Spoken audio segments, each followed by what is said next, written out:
Gun violence in the city of Philadelphia has become alarming and frightening.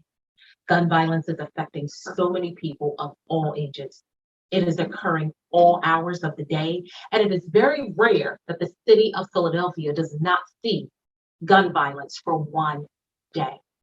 I lost my uncle to gun violence in 2002, Ronald Chandler. He was shot multiple times on March 22nd, 2002 at 8:32 p.m. Just recently, my older brother was held up at gunpoint and carjacked on July 10th, 2021 at 6 something in the morning when he was leaving the barber shop. Gun violence is affecting innocent people, children, and the elderly. Today, I have the pleasure of having Police Commissioner Outlaw on the show to discuss the gun violence in the city of Philadelphia. Welcome to the show, Commissioner. Commissioner, how can we as victim service providers assist all of these victims? And when I speak of the word victim, I'm speaking of them, their family, and the community as a whole. So I think that's an amazing question.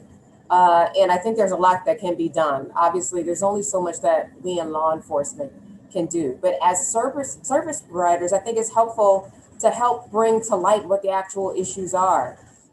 Typically, because you all work very closely with victims, and it's not just victims, on the receiving end of violence. When we have young people that are offenders, I see them as victims as well.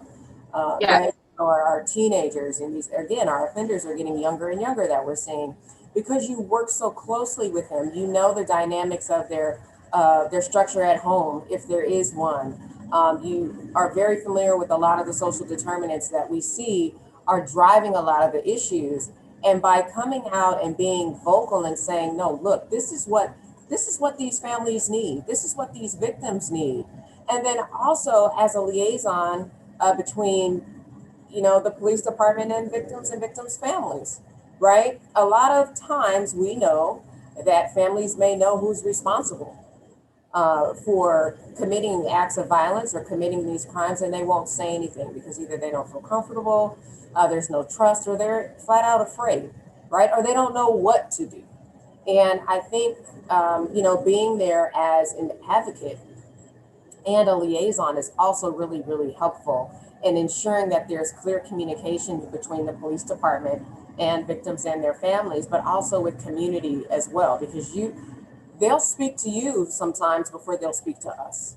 And because That's are in that, right. And so because you are in that credible position, in that position of trust, I think you're in a very unique situation that really allows us to not only solve a lot of these crimes, but to allow community to feel safe in their neighborhoods. Very good response. Now, I had a question way down the line, but I'm going to bring it to the forefront right now because of your response. Commissioner, I see this all the time. So with me working at Northwest Victim Services, and we go to court with our victims. There are many times that victims are scared to testify. Of course, they're testifying right in front of this defendant. Think about Ms. Jones, that elderly person who may have seen that crime. She's scared to testify because she still has to live in that neighborhood. She's scared to tell the police what she saw. How do we help those victims? Because as you know, that's real. And I think today, the people that are committing these crimes, they're playing by different rules. Commissioner, I know you're not from Philly. I'm born, raised to, reside in Philly, and I don't know if there was a worldwide code of ethics at one time. Women and children were off limit. That's no more. So the times that we are living in is so different. People are really afraid to tell the police, listen, I saw that. I know who did that. How do we address that? And I appreciate you mentioning that because, although I'm not from here, crime is the same wherever you are. And I will tell you where I'm from. I'm from Oakland, California. Okay. There was a time when women and children were off limits, right? Or, and I'm not condoning any sort of shooting or violence. Right. I get you. But people shot who they were intending to shoot. It wasn't whether you say on site or not. People shot who they were intended to shoot. They're not shooting in the crowds. They're not shooting someone that they're going after, even if they're in the middle of kids on a playground or a basketball court. You know what I'm saying? So it's different everywhere. I want to put that out there. There are ways to report information anonymously, whether it's our anonymous tip line, you can call or text it, working very closely with our investigator. Now, again, we can't promise anonymity at all times, but hopefully once it comes time to testify in court, if that testimony is needed in court, by then we've worked with the DA's office and other law enforcement partners and other social service entities to ensure that when you do testify in court, it's done safely, without, the need to fear for retribution or, someone coming after you because you're doing the right. But there's still ways, even on very early on, to get information to us without even providing your name. That is really, really good to know. Now, we need new age solutions to address the new age victimizations. By new age, I'm speaking about the effect of COVID on crime, the effects of social media, and how that has changed how crimes are taking place today, and how do we address PTSD associated with certain types of crime? I would say on our end, if I can start from that last question, on the law enforcement end, we have to know what we're looking at when we see it. PTSD isn't something that's readily identifiable, right? And there's probably more people walking around here with PTSD, whether it's diagnosed or undiagnosed, than we know. We're not clinicians, however. Right. We can, incorporate trauma-informed based training into what we do. So we know, whether you're talking about PTSD, whether you're talking about how the juvenile brain works. Again, traditionally, these are a lot of things that we wouldn't even touch as law enforcement personnel because our job is to enforce the law, right? And that's it. But there's so many different factors, to your point, that we're seeing that's contributing to the level of violence that we're seeing. And so we have to, it's not going to stop us from doing our job, right? We still have to enforce the law. But if we approach it with a different understanding, if we know, if we focus more on harm reduction, if we know what trauma looks like, if we understand what generational trauma is and how that manifests, then policy-wise, folks like myself and my colleagues all over the country, one, we're more open to alternative strategies. We're more open-minded in general and recognizing that we're not the sole answer, but there's a different level of care and compassion and empathy that comes from us because we understand how and why someone may have ended up in the position that they're in. Again, it doesn't stop us from doing our job, but we're approaching it from a different perspective. And so I think openness is important. Education and awareness is important because I think there's an assumption that everybody knows what PTSD is. Right.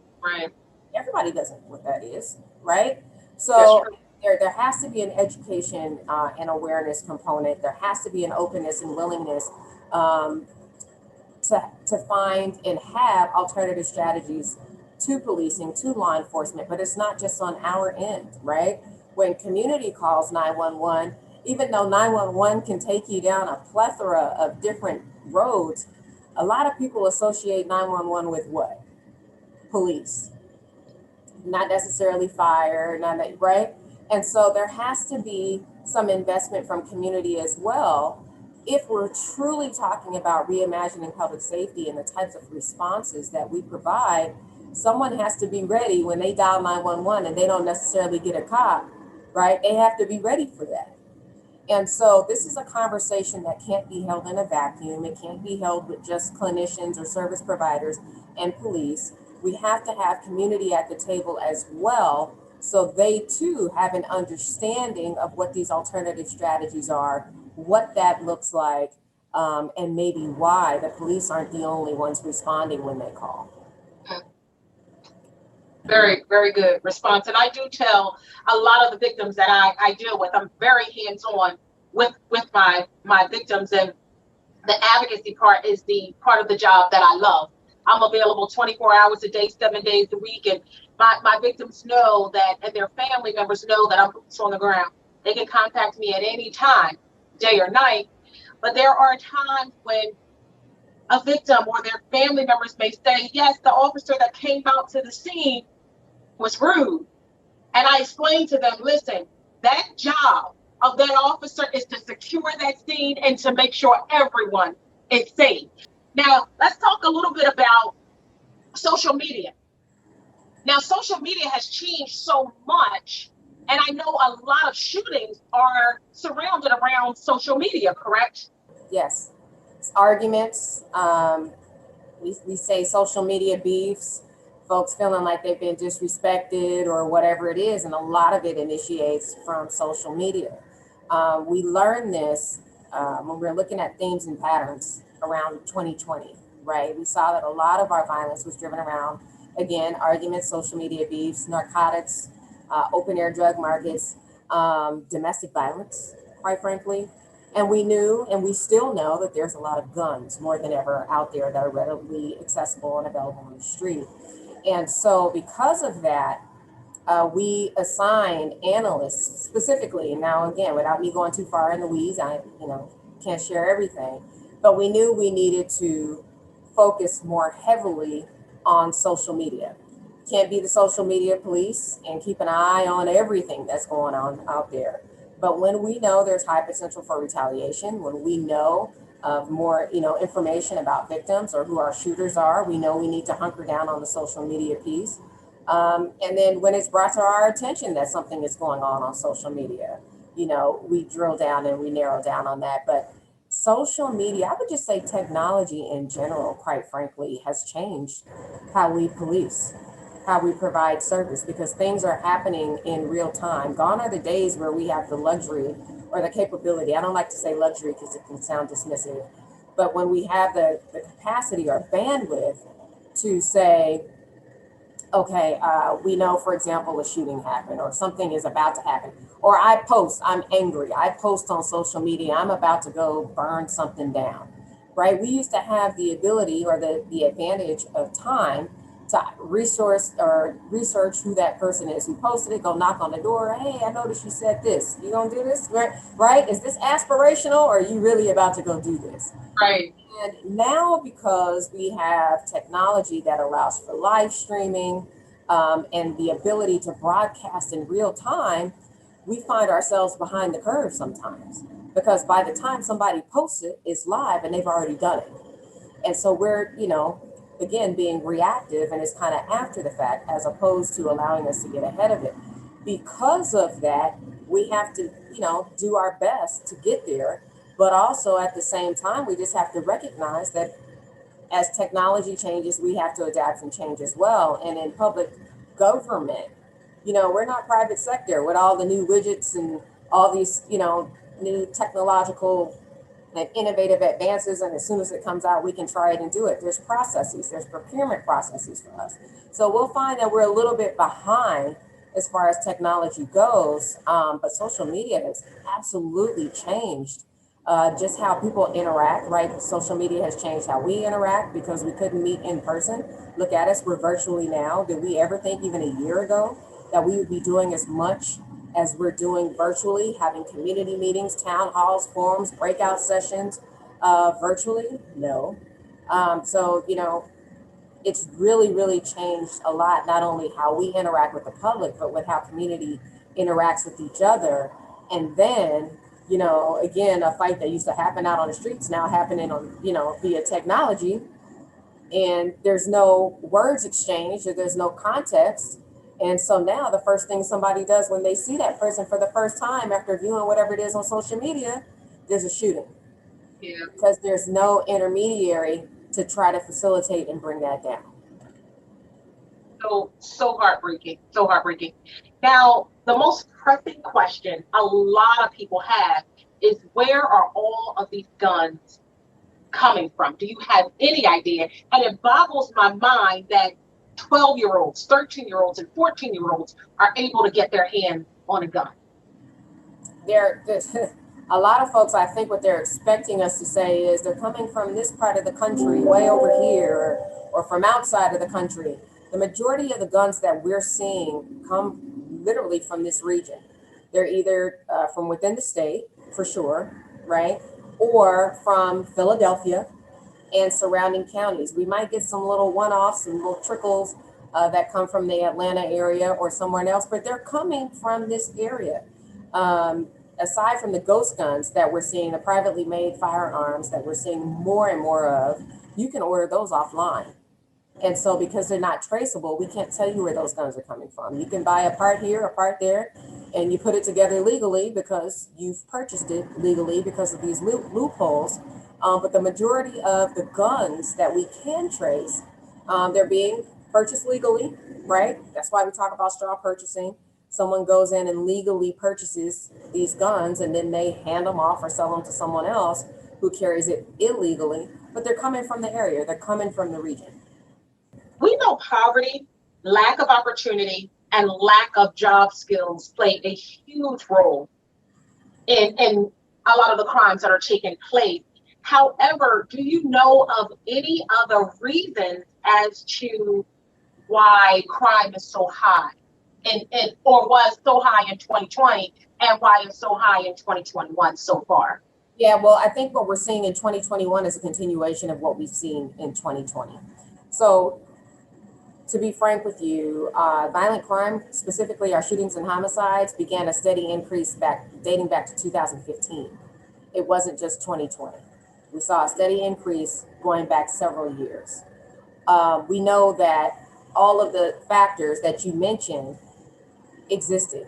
They've always existed, specifically here. Folks like to compare Philadelphia to other major cities, but it's difficult to do that.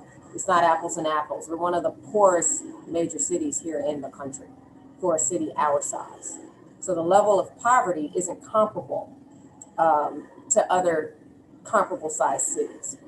With that said, COVID exacerbated a lot of the social inequities or the infrastructural inequities that already existed here. So that made things worse.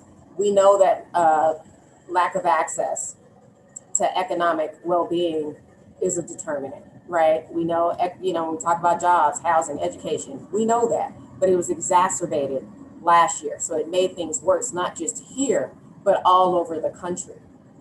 In addition to that, what we're seeing is a narrative. Now, again, at this point, it's all anecdotal because we're still living in these times.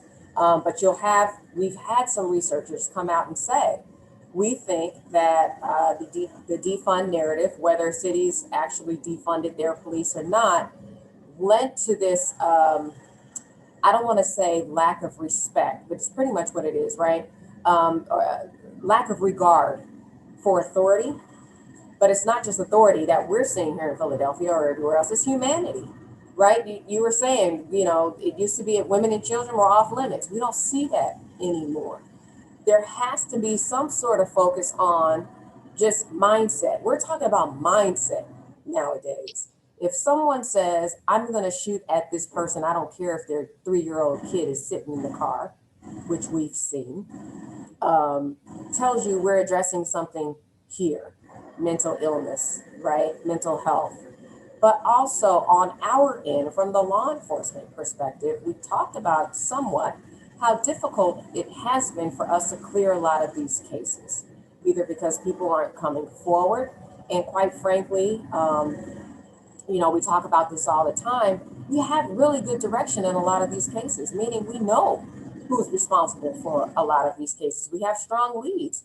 But without corroborating evidence, meaning a witness that will come forward, or if there's additional information or additional evidence requested from the district attorney who makes the determination whether or not a warrant will be approved for someone's arrest, or if a case is going to be moving forward, being charged and prosecuted, we have to go back out and get additional information or additional evidence. It's not as easy to do that. And it's not like it is on TV where a case comes together with 24 minutes, right? So there's that piece.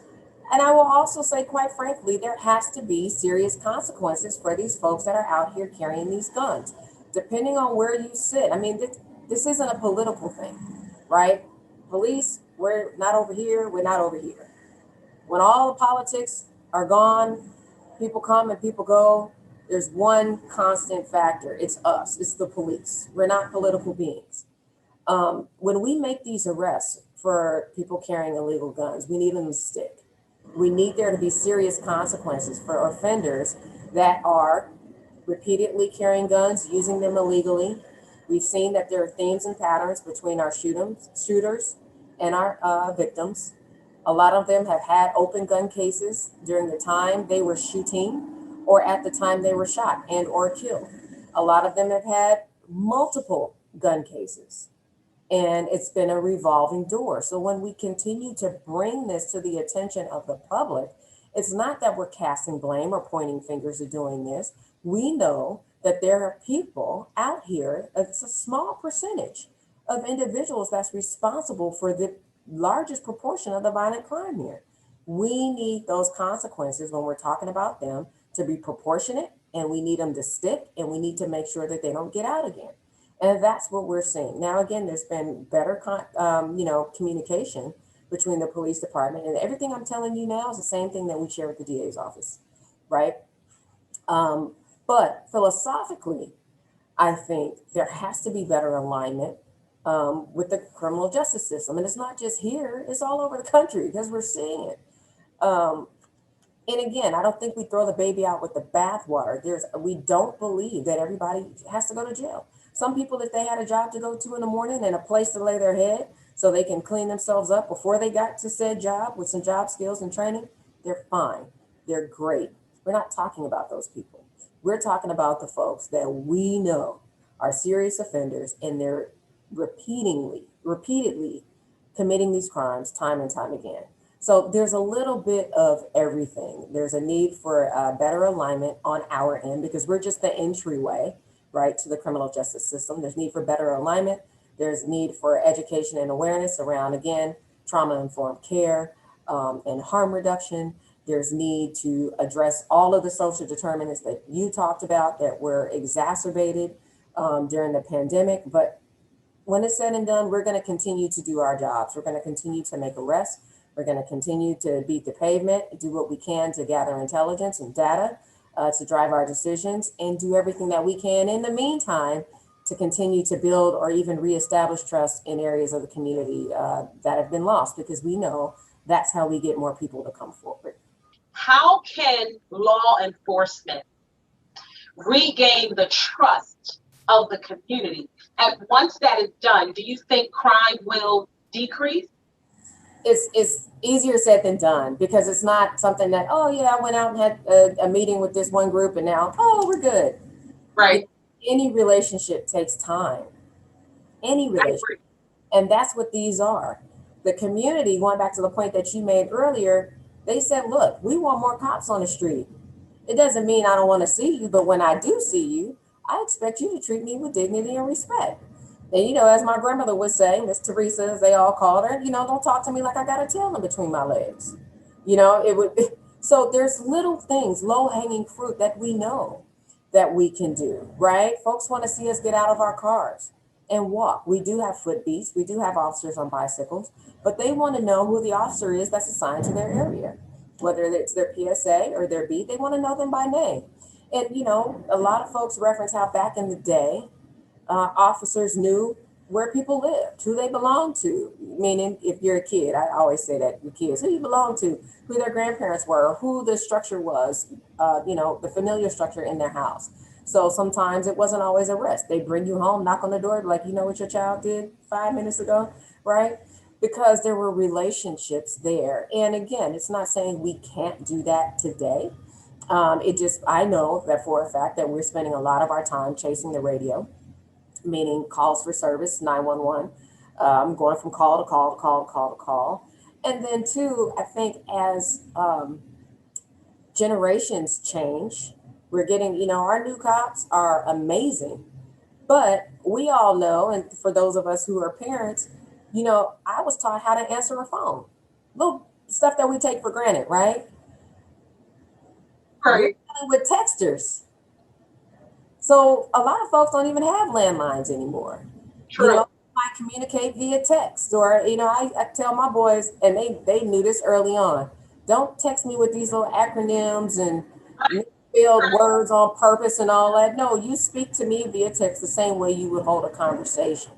And True. so technology, again, has changed a lot of how we interact. It's not face to face. It's not getting out and striking up a conversation with a complete stranger. All these things that we had to rely upon because we didn't have the technology that allowed us to shortcut it.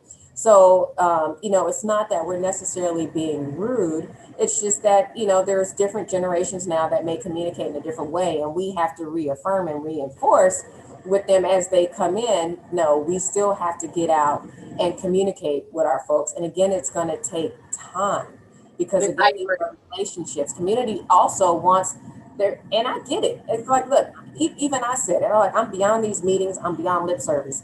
2021 is all about execution. So it's great to Right. do what you're going to do, but I want to see you execute, implement, and put all the stuff you're saying into action.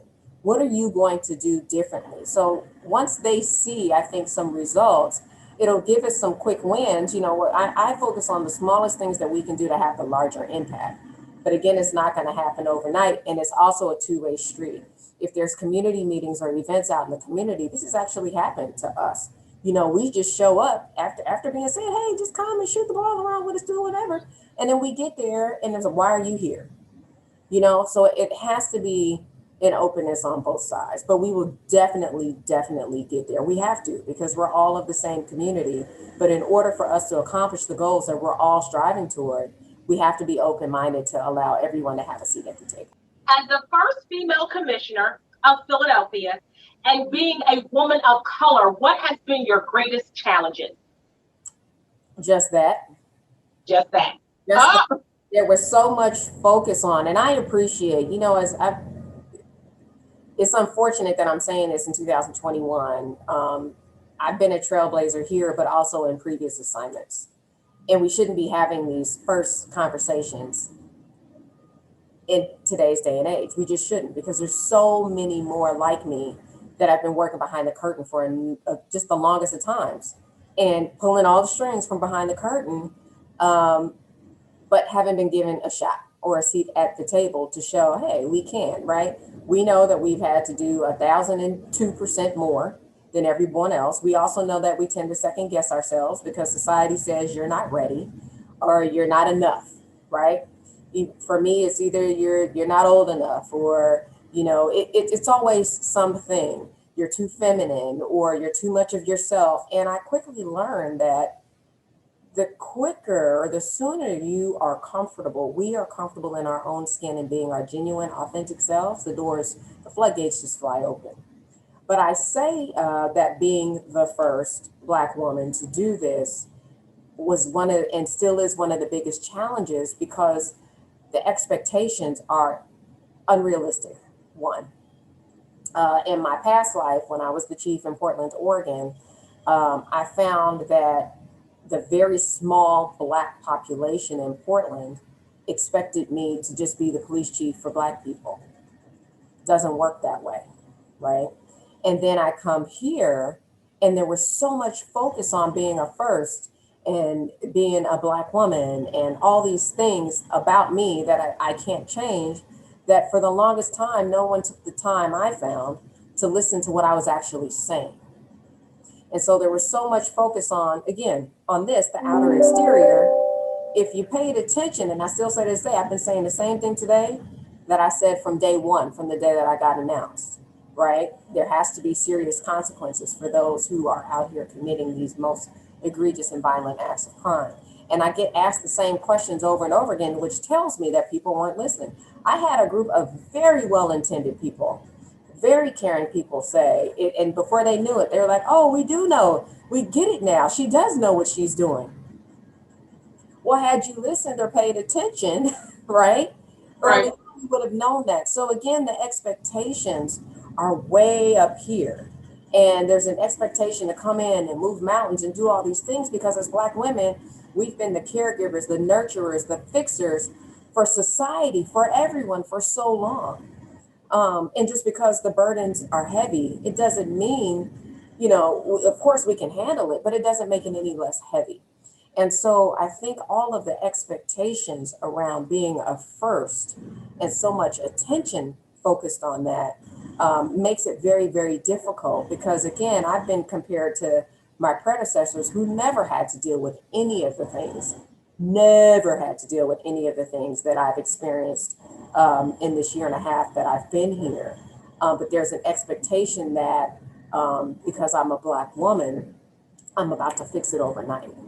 And so I think if we get back to more common sense and of course, all of the unique things that I bring, but if we focus on the issues at hand, we'll all be a lot better off and a lot better. And of course, continuing to acknowledge and uplift the diversity that I bring.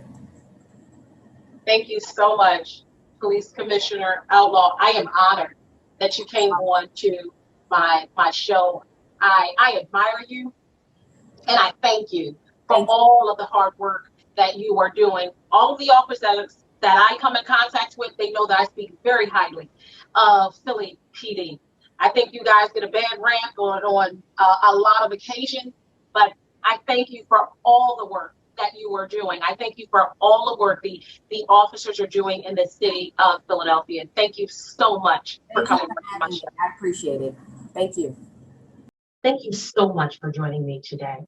My heartfelt sympathy to all the mothers, fathers, grandmothers, grandfathers, family members, and guardians who have lost a loved one to gun violence. We are all affected by gun violence when one person is shot and killed in our city of brotherly love. Please do everything that you can to stop the gun violence. Remember, you have the power to change the world. The power of one starts with you. Thank you for joining me today.